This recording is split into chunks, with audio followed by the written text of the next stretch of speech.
Le célibat est l'état d'une personne qui est en âge de vivre en couple ou d'être mariée, mais qui n'a pas de conjoint dans sa vie amoureuse ou sexuelle. Dans nos sociétés, la vie à deux est encore synonyme de bonheur et le célibat est souvent perçu comme un état indésirable, une étape intermédiaire forcément temporaire. Selon les cas, le célibat peut inclure ou exclure les personnes mariées, séparées ou non, et les personnes divorcées qui ne cohabitent pas avec un conjoint. Le célibat, c'est un état légal d'une personne qui a déjà l'âge de se marier, mais qui n'est pas encore actuellement mariée. Et pourquoi est-ce que nous, jeunes, nous sommes encore célibataires? Cela dépend des réalités auxquelles nous sommes confrontés, surtout en Afrique ou précisément au Bénin. Vous savez, lorsque vous avez un certain âge et que vous finissez l'université et que vous êtes maintenant à la quête de l'emploi et que vous n'avez pas encore l'emploi, pour un jeune conscient, il est obligé d'être dans cet état, d'être célibataire, en attendant de pouvoir trouver un emploi pour être autonome financièrement, pour pouvoir d'abord se prendre en charge et maintenant voir dans la mesure du possible se marier et avoir un conjoint ou une conjointe. Bon, la définition usuelle que tout le monde connaît du célibataire, c'est quelqu'un qui ne vit pas en situation maritale, qui vit seul, que ce soit un homme ou une femme. Il y a plusieurs agrégats qu'il faut prendre en compte, mais avec les pesanteurs sociaux, il faut qu'à un certain âge donné, quel que soit ce à quoi on s'attendait qu'on n'a pas pu obtenir encore, peut-être en termes d'emploi, parce que très souvent, ça fait partie des agrégats de base pour déterminer si quelqu'un peut engager une situation maritale ou de concubinage. Parce que si tu n'as pas un gagne-pain, c'est difficile de pouvoir organiser autour de toi une situation qui te demande de responsabilité. Le célibat, oui. Le célibat, c'est un mal. C'est une étape que tout homme, toute femme est appelé de traverser avant le mariage. Je m'explique. Tout jeune, à partir de 18 ans, doit chercher de quoi vivre. S'il est étudiant, élève, il est célibataire. Il ne peut pas s'engager avec une femme parce que le mariage, c'est un engagement. D'abord entre l'homme et la femme et ensuite entre deux familles, même 4 familles. Famille paternelle, famille maternelle du côté de l'homme, famille maternelle, famille paternelle du côté de la femme. Mais quand vous êtes élève, vous êtes apprenti, même le cultivateur traverse d'abord cette étape-là. C'est une étape où vous êtes, la nature vous forme. Et vous savez que vous êtes prédestiné à devenir père de famille, père d'un foyer.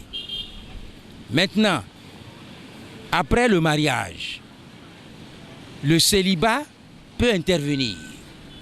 Ici, à cas de divorce,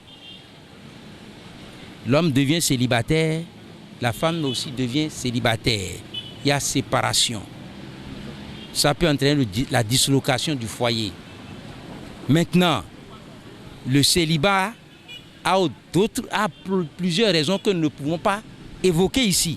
Parce que nous sommes... La journée mondiale dédiée à des personnes qui vivent encore en célibat, c'est une journée juste pour commémorer ou juste pour réfléchir sur cet état de vivre de ces personnes.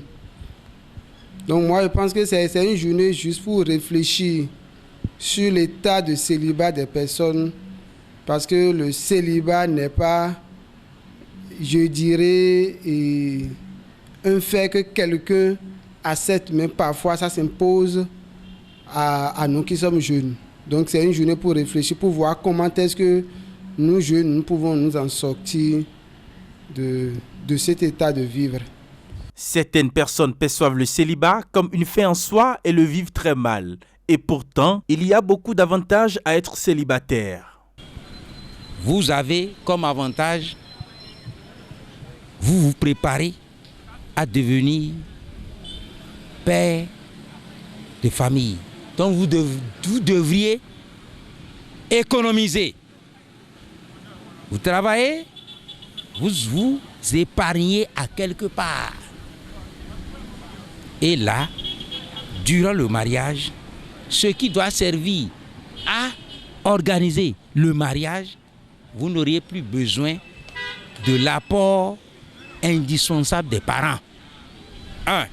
Avant d'être marié, le célibataire, c'est-à-dire les deux célibataires, doivent penser à avoir un chez. Moyen de locomotion. 2. Maintenant, de quoi nourrir les progénitures. C'est valable pour l'homme et c'est valable pour la femme. Selon moi, avantage, c'est que célibataire, par exemple, ouais, c'est ce que le commun des mortels reconnaît. Le célibataire, quand il fait nuit, il n'a pas d'obligation. S'il décide de passer la nuit à la Belle Étoile, il peut y passer. S'il décide de demander un couloir chez un ami, il peut y demander. S'il demande de rester en haut de l'étage d'un ami, il peut mettre une hâte et puis demain, il va se laver à la douche et continuer. Le célibataire n'a pas beaucoup de responsabilités qu'envers lui-même seul. Alors que si tu es en situation maritale où tu vis sous le toit avec une compagne, que ce soit un homme ou une femme qui vit avec un ou une compagne, à une heure donnée, on doit te demander, mais monsieur, vous êtes toujours dans la ville, le boulot n'est pas toujours terminé, quel boulot vous faites encore jusqu'à cette heure indue? Ouais, parce que dans la vie de couple, et la responsabilité des uns démarre là où s'arrête celle des autres.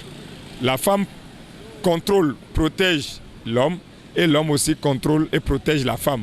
Alors que le célibataire, il n'a de compte à rendre à personne. Il peut quitter la maison à 0 heure et revenir la fin de la semaine à minuit.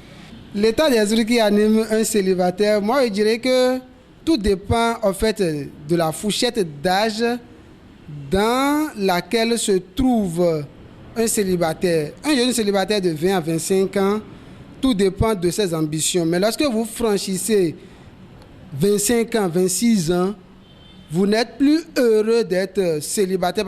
En ce moment, je suppose que vous finissez à l'université et que vous avez déjà l'option de vous marier. Mais seulement que les réalités vous empêchent de vous marier. Donc c'est un état de tristesse parce qu'on se dit on n'a pas les moyens de pouvoir se marier.